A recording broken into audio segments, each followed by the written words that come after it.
नमस्कार।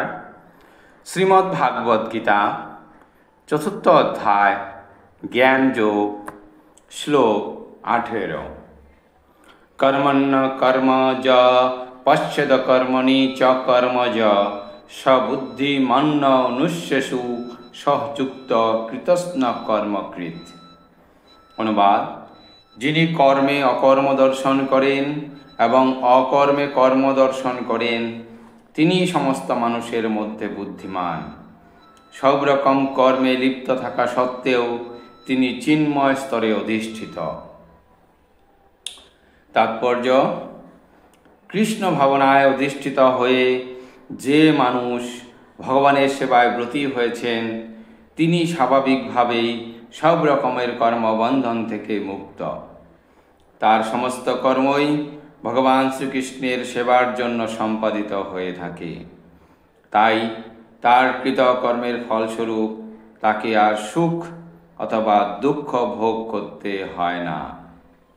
এভাবে তিনি সমগ্র মানব সমাজের মধ্যে বুদ্ধিমান, যদিও তিনি শ্রীকৃষ্ণের জন্য সব রকম কর্মেই লিপ্ত হন। অকর্ম কথাটির অর্থ হচ্ছে কর্মফল রহিত কর্ম। নির্বিশেষবাদীরা কর্মফলের ভয়ে ভীত হয়ে করতে হবে এবং এই সমস্ত কর্মফল তাদের মুক্তির পথে প্রতিবন্ধক হয়ে দাঁড়াবে। কিন্তু সবিশেষবাদী ভক্ত খুব ভালোভাবেই জানেন যে তিনি হচ্ছেন ভগবানের নিত্য দাস। তাই তিনি সর্বতোভাবে ভগবান শ্রীকৃষ্ণের সেবায় নিয়োজিত থাকেন।